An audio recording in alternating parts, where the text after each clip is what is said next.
Entretiempo.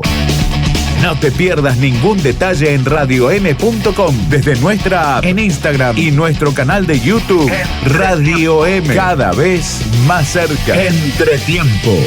Inmensamente el mundo, pero no solamente, no es alguien que salió de paseo, sino que después de realizar sus estudios aquí en la UNL, donde se graduó como bachiller universitario en Historia, se fue a Europa, estudió en la Universidad de Londres, se recibió de licenciado en Política Global y Relaciones Internacionales, máster en Administración de Empresas en la Universidad Internacional del Principado de Mónaco, donde se graduó con honores, y es máster en Derecho Internacional y Diplomacia, graduado en la Universidad de La Paz de las Naciones Unidas, el Instituto de Naciones Unidas para la Formación Profesional e Investigaciones. Actualmente es investigador doctoral en gestión de educación superior de la Universidad de Bath en el Reino Unido. Bueno, tantas cosas que podría decir de este muchacho santafesino que algún día agarró la valija y se fue. ¿Cómo estás, Juan? Qué gusto. Bien, gracias. Gracias por la introducción. ¿Cuántos años hace que partiste? Y van a ser ya 20 años. 20 años. La mitad de mi vida. Yo este año cumplo 41, así que sí, 20 ya. Eras un jovencito que salió con un horizonte, creo que bastante claro, ¿no? Te fuiste a la nebulosa, sabías a lo que ibas. Sí,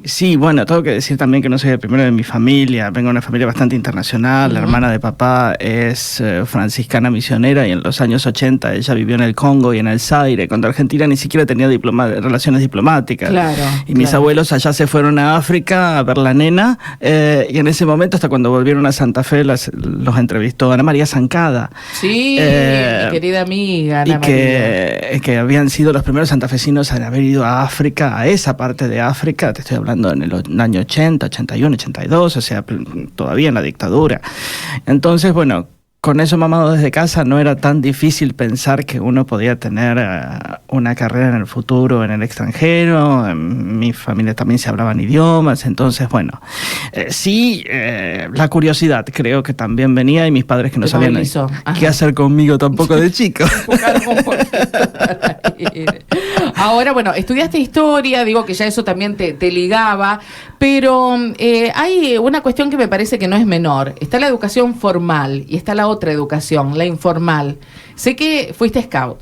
Sí, confieso haber sido scout, confieso ser scout. Haber sido scout en Santa Fe, ¿no? Sí, en San Pablo, en Guadalupe. La verdad es que una experiencia muy buena. En mi familia casi todos llegamos a tener hasta 12, 13 miembros entre los scouts y las guías, ¿no?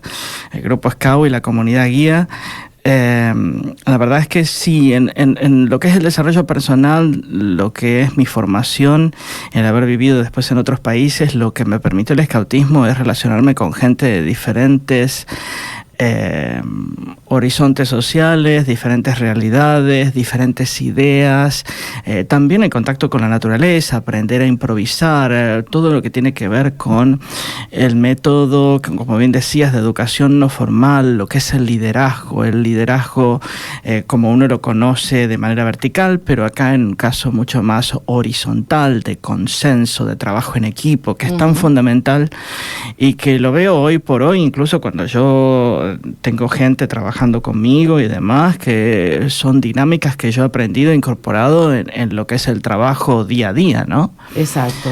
Y bueno, son las cosas que te embarcan, ¿no? Digo, en el proceso, bueno, seguramente comenzaste de niño, finalizaste ya siendo un joven, y eso te habrá marcado como otras cosas te marcaron aquí en la vida que viviste en Santa Fe y en Argentina. Sí, y bueno, de hecho ya viviendo afuera, seguí siendo scout en otros países. Fui scout en Holanda, en Bélgica, en España, en Inglaterra, y uno ve que el mensaje es exactamente el mismo.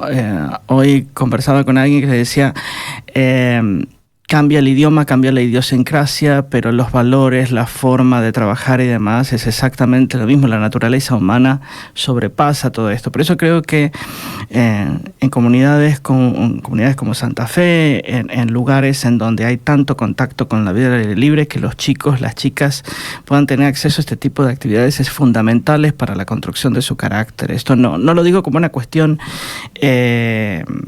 hecha que podría decirse, sino como algo que a nivel de experiencia me ha servido mucho y que he puesto en práctica incluso para lograr improvisar en situaciones en las cuales son complejas y poder tomar decisiones. El escautismo que yo aprendí de chico aquí en Santa Fe, pero también en otros países, ha sido fundamental. A eso le debo mucho de lo que soy hoy, ¿no? Exactamente. Bueno, quería mencionar esto porque seguramente en tu personalidad, en esto que te hace un hombre seguramente muy curioso, alguien que ha salido a buscar más allá de la historia en el presente también muchos caminos, te lleva por cuestiones que, estando en Europa, por ejemplo, sos sanmartiniano. Entonces sostenés una bandera muy nuestra de un personaje de nuestra historia, un prócer de nuestra historia, que bueno, estamos hablando de un hombre muy fuerte para nuestro país y varios países de Latinoamérica, ¿no? Sí, tengo el honor de ser ahora el secretario general del Instituto Sanmartiniano en el Reino Unido. Estoy en el instituto desde hace casi 10 años. ¿Qué hacen ustedes ahí? ¿Qué hacen en el instituto? Nosotros hacemos investigación histórica sobre la figura de San Martín en inglés, o sea, promocionamos todo lo que es la vida de San Martín durante su paso por el Reino Unido. ¿A quién le interesa en el Reino Unido San Martín? ¿A qué tipo de gente? El perfil me refiero, ¿no? Originalmente había conocimiento de San Martín. A ver, voy a replantear tu pregunta al revés. Bien. Las primeras biografías de San Martín, estando San Martín vivo, fueron en inglés. Estamos hablando en 1826 y 1828. Uh-huh. 25 años antes de que San Martín falleciera. El general William Miller, que fue un británico que participó de la independencia de Perú, él escribió toda su experiencia en América del Sur en base a notas que San Martín le compartió sobre todas sus campañas. Es decir, sus contemporáneos ya apreciaron el valor de ese hombre. Exactamente, es más, el año pasado conmemoramos los 200 años de la visita de San Martín a Escocia, a Banff, en el norte, cerca de Aberdeen, en donde San Martín le dan el primero de los 2 reconocimientos públicos que tiene en el Reino Unido. Le dan la llave de la ciudad de Banff y después en 1828 le dan la llave de la ciudad de Canterbury. O sea que San Martín era un hombre prestigioso en Inglaterra, se conocía lo que se había hecho en América del Sur, era muy amigo de James Duff, el cuarto conde de Fife, que era muy amigo del rey en ese momento y que facilitó justamente el reconocimiento de las independencias sudamericanas y de los primeros empréstitos en Sudamérica. Entonces, si a eso le sumamos que en los círculos militares se valoró la estrategia sanmartiniana y hubo muchos británicos que participaron tanto del ejército de los Andes como del cruce, como de la expedición a Perú y demás, lo vemos hoy reflejado en este conocimiento. El año pasado logramos que Su Majestad el Rey Carlos III nos enviara una carta de saludo en donde él es el primer monarca británico que reconoce explícitamente el rol de San Martín en la independencia sudamericana. Entonces, ¿cómo nos va a llenar de orgullo intentar promover en inglés algo que no solamente tiene que ver con la identidad argentina que está tan puesta, sino que cuando hablamos nosotros trabajamos mucho con la comunidad chilena, con la comunidad ecuatoriana, con la comunidad peruana, que también lo sienten propio. Está la estatua de San Martín en pleno centro de Londres, en Belgrave Square, y después él tiene una placa azul en lo que fue la casa en la que él residió entre 1811 y 1812. Merceditas estuvo 2 años viviendo en la casa de un capitán inglés, el capitán Peter Heywood, con su mujer, con Jolene, en el barrio donde yo estudié, que es donde estuvo la sede de las guías, de las chicas guías a nivel mundial. A unas pocas cuadras, Merceditas supo ir a la escuela. Mirá vos. Entonces, ¿cómo esos puntos se conectan? Claro. Y de hecho, hay un autor escocés que en 1826 publica en Londres una entrevista que le hace a San Martín en 1822 en su barco en Lima, pero la publica con una entrevista que le había hecho a Napoleón 5 años antes en la isla de Santa Elena. Entonces, a Napoleón. Entonces, en el mismo libro, el mismo hombre, Basil Hall, entrevista al emperador tirano caído y a este hombre San Martín emergente con otra obra totalmente diferente. Y de ahí salen muchas comparaciones dentro de la historiografía. Esto se conoce más en inglés, incluso se conoce mucho más en Perú de lo que se conoce acá en Argentina, pero yo creo que el trabajo que hacemos en el Instituto de Investigación, como Instituto de Investigación Histórica, es justamente tender puentes. Es más fácil destruir puentes que armarlos. Sí, y últimamente cada vez más, ¿no? Pero bueno, igualmente digo que hay estos referentes fuertes que ayudan a tender puentes. Sí, totalmente. Juan, tu apellido, digo, ¿por qué Elí? No es habitual cuando hay un apellido compuesto que esté el es nexo. un apellido muy los Dávila, Sí. justamente. Nosotros, mi familia participó del cruce de los Andes con San Martín en la expedición Celada Dávila que va desde La Rioja a Copiapó. Si la gente lee Civilización y Barbarie de Sarmiento, el capítulo 6 es la historia de mi familia.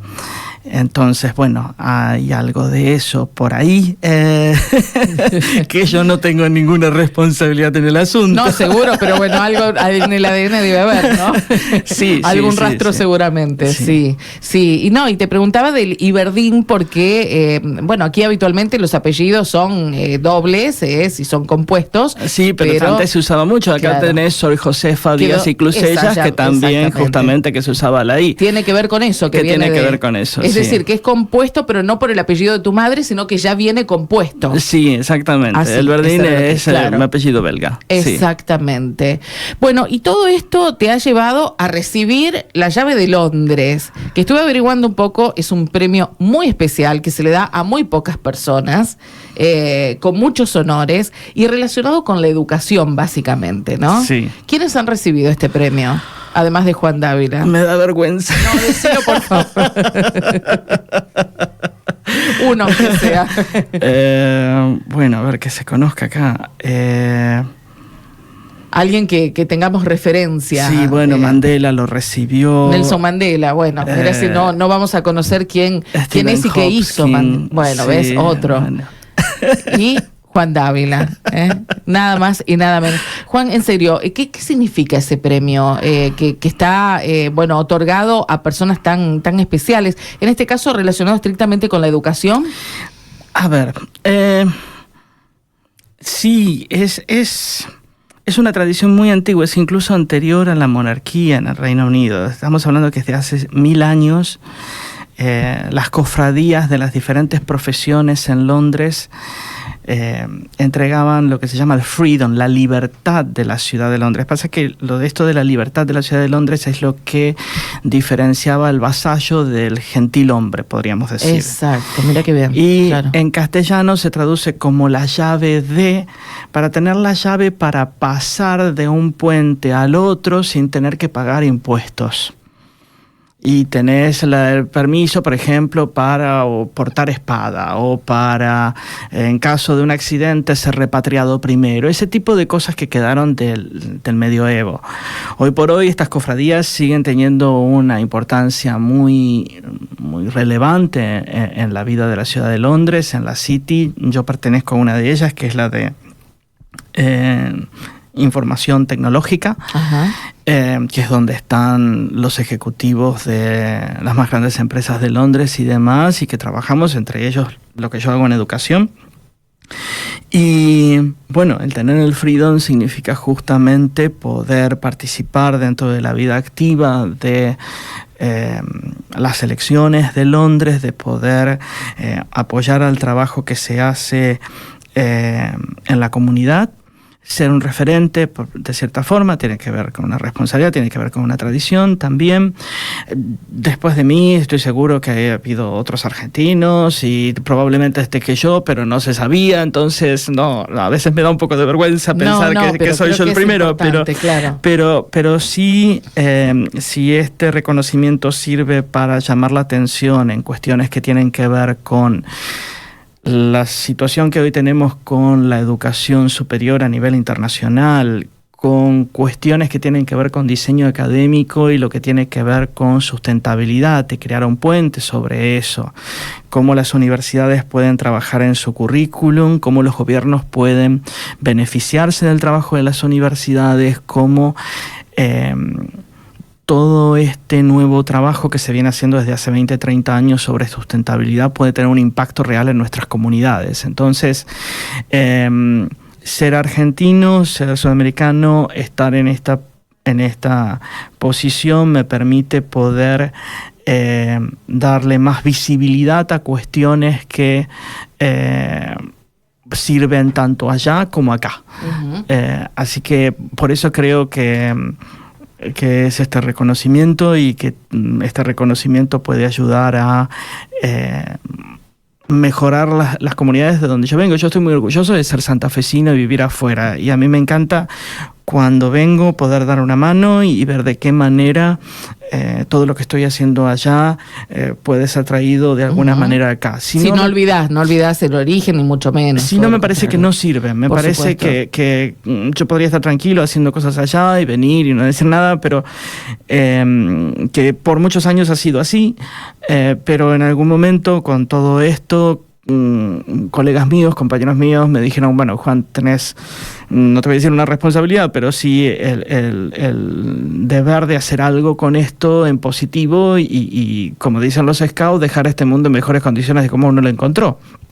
Entonces, bueno, el árbol el fruto no cae tan lejos del árbol, así que lo que uno aprendió acá tiene que traerlo acá de alguna manera. Por supuesto. ¿No? Juan, me diste el pie suficiente como para empezar a hablar un poquito del tema de educación.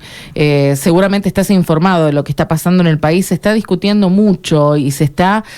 bueno, por suerte hay polémica en torno del tema de la educación, pero cada vez que se hacen evaluaciones, cada vez que se analiza la educación, en los niveles que sea, primario, secundario, superior, bueno, hay como una cuestión de decir, podríamos hacer más y podríamos estar mejor, ¿no?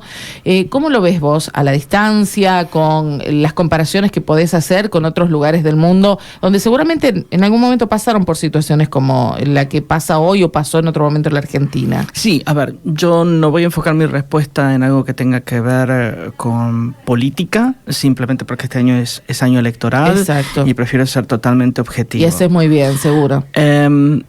Con respecto a lo que es educación primaria y secundaria, creo que se sabe que durante mucho tiempo se subestimaron ciertas prácticas pedagógicas y los resultados, sumado a lo que es la pandemia y demás, están llevando a que los chicos tengan problemas de comprensión de lo que están leyendo y en la forma de escribir y demás. No ha ayudado, como decía, ni la pandemia ni ahora las inteligencias artificiales. Las pedagogías van a tener que ver una manera de volver hacia atrás y de no perder el eje sin necesidad de inventar la rueda. Creo que los docentes están todo el tiempo surfeando entre lo urgente y lo importante. Qué buena frase esa. Y hay cuestiones pedagógicas y administrativas que tienen que simplificarse. Los docentes necesitan tiempo para preparar sus clases, necesitan tiempo para evaluar, necesitan tiempo de formación.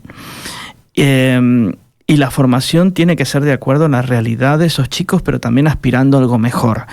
Hay mucho trabajo a nivel inicial, primario y secundario. Por eso a veces me frustra un poco que no penetre realmente a quienes tengan que llegar esas cuestiones. Uh-huh. Muchas veces decimos que hay otras, no es en toda la sociedad, pero sí en buena porción, que la escuela además debe ser contención, debe ser alimento, debe ser detección de problemas individuales o familiares. Entonces está distrayéndose la cuestión, ¿no? Sí, tiene además esa complejidad, claro. Tiene además esa complejidad la escuela sudamericana, la escuela latinoamericana, que no es simplemente de Argentina.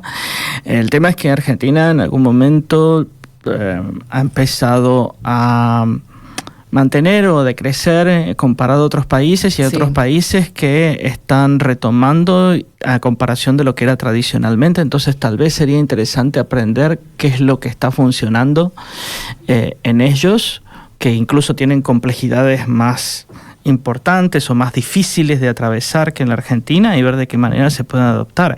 Antes Argentina estaba muy solo. en esto, en comparación a la realidad de otros países. Traía cuestiones educativas de afuera, mucho de Europa, mucho de Estados Unidos. No nos olvidemos que las primeras maestras argentinas fueron traídas de Estados Unidos por Sarmiento. Claro, exacto. Ahora Uruguay, Chile, Perú, Brasil, Colombia tienen muy buenas experiencias educativas de las cuales Argentina puede aprender. A nivel universitario, que es donde yo trabajo, lo que yo sigo viendo es que en América Latina, y no solamente Argentina, las trayectorias académicas son muy largas.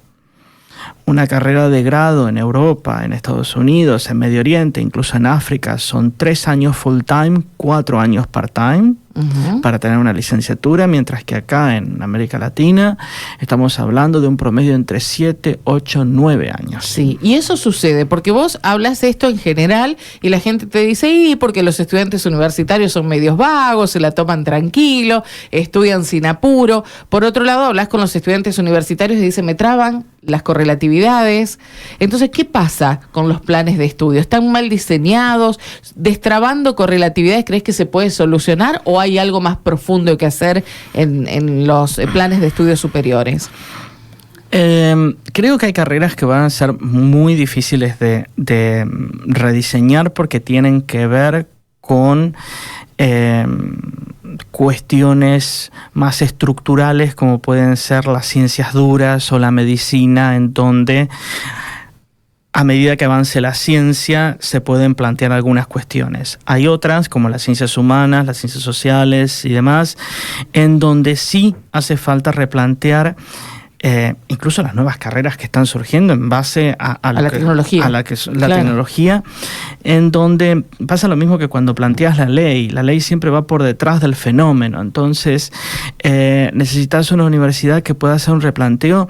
No podés tener carreras que la última vez que se aprobó el plan académico fue hace 15, 20 años. Con todo lo que pasó en materia de cambios sociales y tecnológicos en esos 20 Exactamente. Años. Entonces, también las cargas horarias, las cargas de cursados, como vos decís, las correlatividades son importantes. Hay un montón de cuestiones que tendríamos que pensar. El modelo universitario argentino está pensado en el modelo del Grande École francés, ¿sí? Que ni siquiera Francia ocupa ese modelo hoy por hoy, después de Bolonia, donde hay un gran academicismo, lo cual yo no voy a rescatar a esto. Yo no discuto calidad educativa ni argentina ni sudamericana. Por el contrario. Al contrario, porque bueno, acá te tenemos como ejemplo. Claro. La pondero. Sí. Yo estoy hablando de chicos que si no terminan toda la trayectoria de la carrera de grado, de estos 8 o 9 años, quedan en el medio sin poder ejercer una carrera. También es verdad que a la vez tenemos otro fenómeno, es que la titulación universitaria está tan sobrevalorada que también hay una escasez a nivel internacional de oficios. Y en la escasez internacional de oficios, ahí está la pregunta de cómo las universidades pueden ayudar a diseñar homologaciones, reconocimientos de formación para... Sin llegar a ser un título universitario, a lo mejor, pero un intermedio, claro. ¿Por qué no? Porque, claro, por ejemplo, yo veo en algunos países que tienen una licenciatura en cocina, y esa licenciatura en cocina va desde la cocina de un restaurante hasta la organización de grandes eventos. Exacto. Banquetes, protocolo, incluye un montón de cosas que acá, en lo que he visto en América Latina y demás, no precisamente en Argentina, no estoy informado al respecto, pero que son un montón de cursitos disparados y demás, con poca homologación, y eso realmente puede tener un impacto positivo. Entonces, rediseñemos las carreras del futuro, creando trabajo docente, por supuesto, jerarquizando al docente universitario, jerarquizando al docente primario y secundario, dando posibilidades. A ver, ¿cuántos doctorados hay?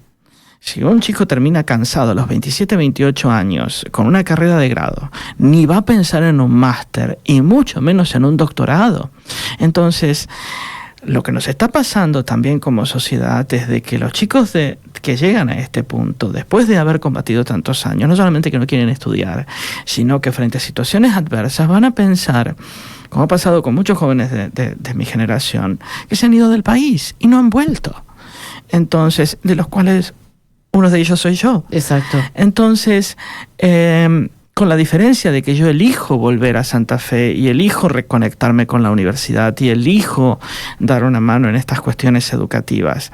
Pero sí creo que el debate es más grande. Hay que ver lo que ocurre en otros lados, adaptar, buscar, entender que tal vez no tenemos los recursos que necesitamos para hacer los cambios que se hacen falta y que muchos de estos cambios no solamente dependen de recursos económicos. Eso es fundamental. Hoy que se discute tanto, y no te quiero meter en el ámbito de la política, pero hoy que se discute tanto el recurso económico como sostén de la universidad en sí, es muy importante reconocer que hay cosas que no pasan por tener más o menos financiamiento. Es una cuestión de método científico. Si yo intento siempre la misma forma, voy a tener siempre el mismo resultado. Entonces tengo que cambiar la forma en que planteo y que analizo el problema y que evalúo mis hipótesis para lograr resultados diferentes. Entonces, si desde la universidad esa premisa que viene desde el método científico per se, no la aplico en la administración de mi propia institución, ¿cómo voy a esperar que los alumnos que se gradúen de mi institución tengan ese pensamiento crítico? Hoy por hoy nos encontramos en Argentina, en las universidades, con que el promedio de graduación en algunas universidades es del menos del 5%. Entonces, si se gradúa, muy bajo, tanto del público como del privado. Sí. Sí, en el privado es un poquitito más porque tal vez estas cuestiones administrativas están mejor acomodadas, pero hay otras que no. Lo que ha pasado, por ejemplo, yo he visto en la pandemia que se han adoptado un montón de protocolos que han ayudado a que mucha gente se reciba, y que después de la pandemia, o que avancen en sus carreras, y que después de la pandemia se volvió a foja cero y no se aplicaron más. Exacto. Entonces, ese tipo de desinteligencias son totalmente independientes de gobiernos de turno o demás, sino de cuestiones administrativas internas que pasan por salir de la zona de confort. Esto va a ocurrir a menos que nosotros como sociedad no nos planteemos las cosas de manera diferente. Sí nos ayuda que tenemos un idioma muy rico como el español, perfecto, pero si no aprendemos a que hay bibliografía nueva en otros lados, otras formas de hacer las cosas fuera de lo que es en español, en inglés, en francés y demás, con la capacidad que tienen nuestras comunidades, la verdad es que no lo vamos a ver ahora, porque vamos a patear la cuestión más al futuro. De eso no hay dudas, no va a ser de un día para el otro. Pero en 20 años pero hay que vamos empezar, a tener... en algún momento hay que comenzar con todo esto. Juan, sé que hay algo que te preocupa y te ocupa, como es el tema de la sustentabilidad, de la responsabilidad. Bueno, lo decías recién con un poco el eslogan SCAU, ¿no? Que es esto de dejar el mundo mejor de lo que lo encontramos. Y un poco trabajás en este sentido también. ¿Cómo nos ves a los argentinos? Porque es como que uno mira para otro lado y dice, en Europa hace mucho tiempo que entendieron aquellos antiguos países de que habría que tener un desarrollo pero sustentable, una producción que permita seguir adelante generación tras generación, y acá me parece que todavía estamos con ese chip de que vamos hasta que se pueda y cuando no se pueda más, bueno, nos dedicaremos a otra cosa. Hablo de los recursos naturales, por ejemplo, ¿no? Sí, sobre todo si tenemos en cuenta que Argentina es el 7º país más grande del mundo, con reservas de lo que se te ocurra. Yo he tenido la posibilidad de hablar con gente de diferentes sectores de la sociedad y demás, de políticos, gente de sociedad civil, líderes religiosos, empresarios y demás. Estamos en un momento en el que sí, los recursos naturales para Argentina son fundamentales para lo que es el futuro geopolítico del país. Es fundamental que se adopten nuevas tecnologías, que haya capacidad de trabajo y demás, pero que si hay extracción minera, por ejemplo, porque a veces es lo más controversial. El litio, por ejemplo. El litio, ¿no? Se haga, y hay métodos de extracción que son mucho menos contaminantes de lo que eran hace 20, 30 años. Hoy los mercados internacionales también están prefiriendo esas opciones porque nadie quiere tener un problema judicial y demás por hacer una extracción de manera ilegal. Entonces, en este sentido, creo que la responsabilidad no tiene que venir simplemente de arriba hacia abajo, sino de abajo hacia arriba, a la vez. como ciudadanos somos responsables justamente de promover estos cambios. Lo que hablábamos de los scouts y de aprender con los chicos desde casa, el tema es que no se tira la basura, te la pones en el bolsillo, no la tiras en la calle. Eso es fundamental si queremos empezar. Desde lo pequeñito y lo cotidiano. Desde lo pequeñito. Yo creo que en esto las comunidades tienen la posibilidad de adoptar políticas locales y demás, justamente cuidando esos pequeños recursos. No puede ser que yo camine por un lado y vea que esa cuneta está sin tapar y demás. Bueno, ahora bien, en cuestiones macroeconómicas, yo también creo de que todo suma, ¿sí? Me ha tocado representar durante 4 años a la Universidad de las Naciones Unidas en las conferencias mundiales de cambio climático. Ya estamos dejando de pasar la etapa de las promesas para pasar a la etapa de la acción. Lo interesante es que incluso en un mundo tan fragmentado, si hoy evaluamos, estamos en un mundo altamente fragmentado, como decía antes, pero también en conflicto. Uh-huh. En el último año los titulares hablan por sí mismos. Pero a la vez estamos teniendo una conciencia de que si hay que elegir entre un producto que sea o que esté certificado de manera sustentable y uno que no lo es, hoy el mercado está eligiendo uno que está homologado con prácticas sustentables. O sea, el consumidor está eligiendo otro tipo de prácticas. Eso es muy importante. Y no va a venir simplemente porque alguien te lo diga, sino también por la evolución que la gente ha venido haciendo con respecto a estos temas. Uh-huh. Que queda mucho por hacer, yo creo que sí, totalmente, sin lugar de dudas. Y en cuanto se baje la guardia, esto 2 años que no se haga una buena campaña y se perdieron un montón de conquistas hechas. Uh-huh. Hoy se está hablando... Hay también ciertos mitos, por ejemplo, el tema de los árboles. Bueno, los árboles... son el pulmón del mundo y demás y son importantes. Sí, por supuesto. Pero el oxígeno, la producción de oxígeno más grande que tenemos a nivel global viene de los océanos. La economía azul, ¿sí? En cuanto a lo que es producción alimentaria.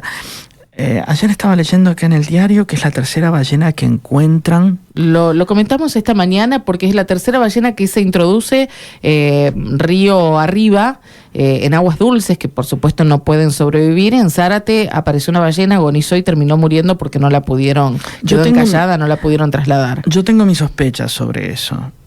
Yo estoy, por data que me está llegando y demás, a través de mi trabajo y demás, uh-huh, estoy sospechando que en el Atlántico Sur está habiendo una pesca ilegal y discriminada.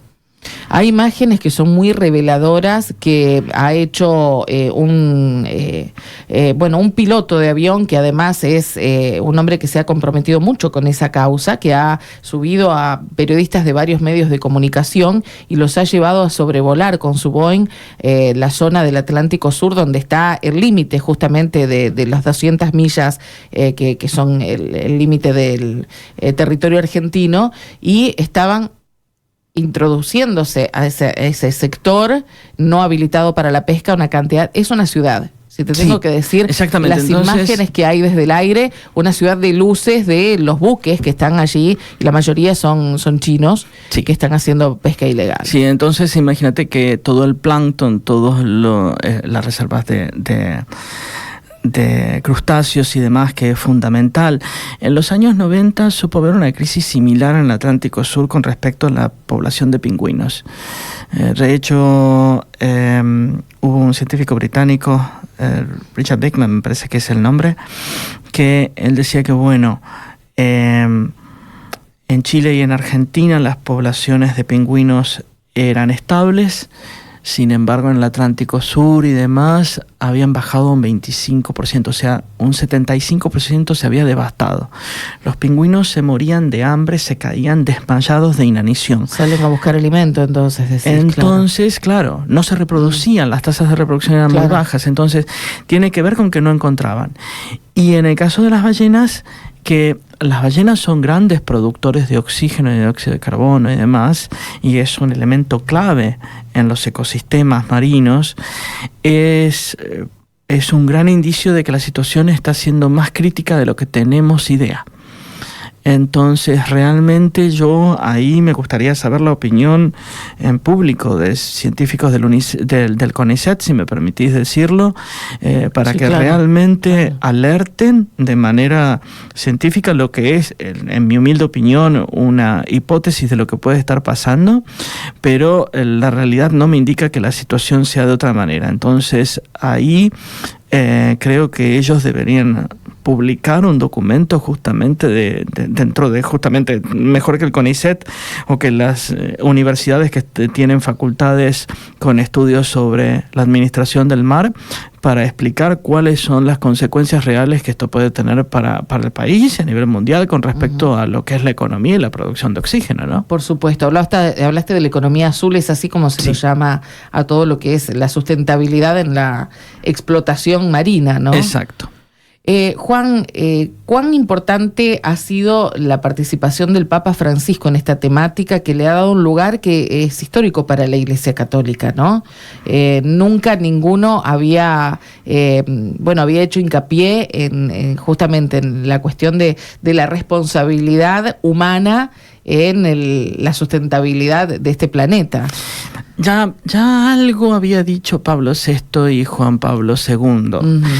En su época y en su momento y en su contexto con lo que era el debate propio de lo que se decía en esos años. Bien. Pero es verdad que el Papa Francisco dio un paso mucho más enérgico, mucho más acelerado y demás. De hecho, él iba a participar de la conferencia de cambio climático en Dubái hace un par de años, pero ya estaba enfermo porque fue el primer año que iba a haber un simposio interreligioso sobre sustentabilidad y demás.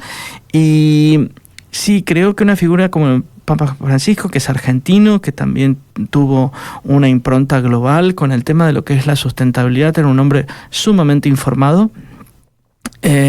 Tengo constancia de que incluso hay prácticas en la administración de la Iglesia y del Vaticano y demás que se han visto reforzadas por justamente estos cambios. Uh-huh.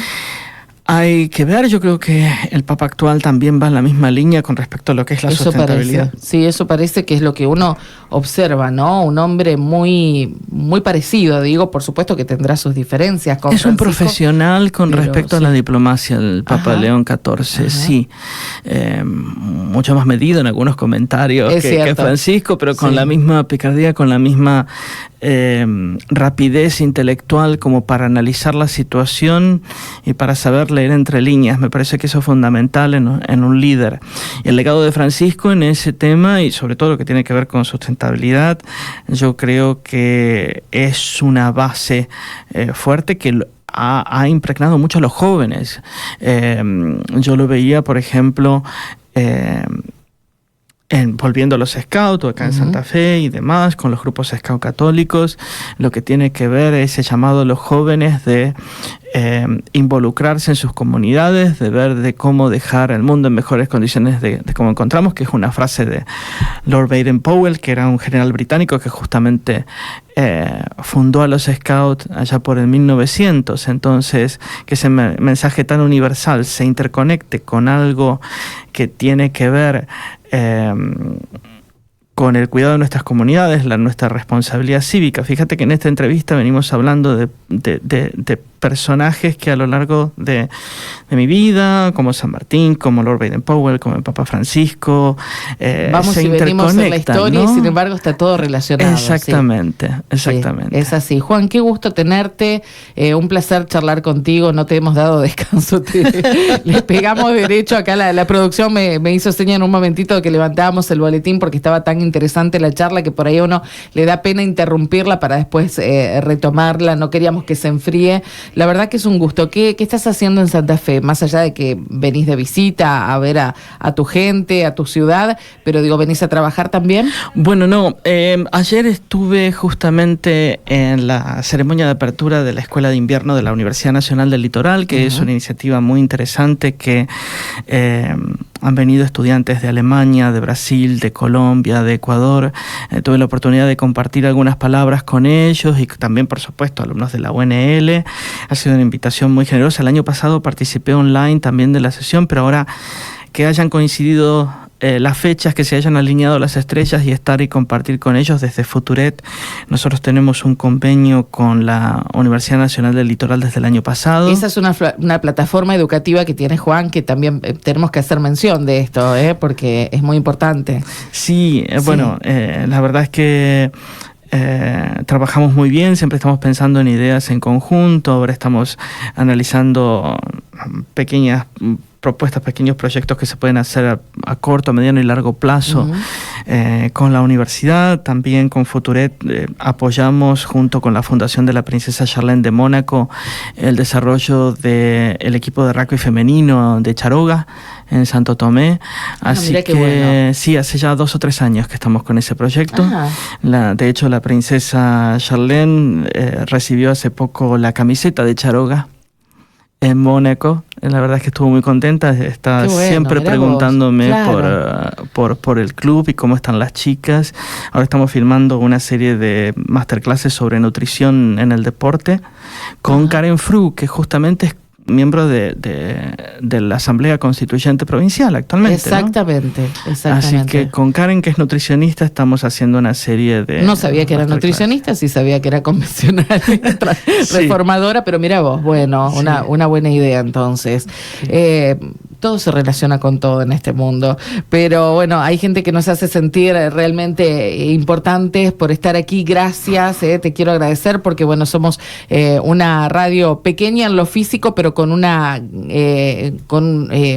gran red de emisoras que abarcan buena parte de la provincia de Santa Fe. Además, sabes cómo es, ¿no? La radio se lleva acá, se lleva en el celular, así que se puede escuchar en cualquier lugar del mundo. Ojalá esto sirva para que la gente te googlee y por ahí algunos que estén interesados puedan tomar contacto contigo para, bueno, integrarse a este trabajo que estás haciendo con tantos otros, ¿no? Que me parece sumamente interesante en todos los ámbitos, desde la historia, pasando por la educación, bueno, y esto del recuerdo del movimiento Scout también. Los chicos de San Pablo estuvieron muy orgullosos y muy felices, no solo por la visita que les hiciste, sino por los regalos que trajiste, que no voy a dar detalles porque son muy específicos y tienen mucho que ver con el sentir del scoutismo, pero están muy orgullosos de lo que les trajiste. Bueno, yo estoy muy contento de estar también en la radio de los docentes.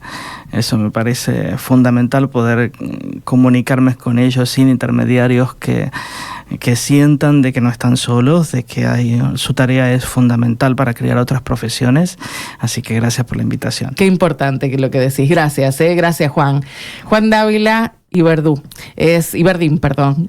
Juan Dávila Iberdín es santafesino, ha recorrido el mundo formándose, dejándonos muy bien a los argentinos, muy bien representados en todos lados, pero sin perder esa posibilidad de volver cada vez que tiene la oportunidad a Santa Fe y traer algo de eso que fue recogiendo en el mundo. Gracias, Juan.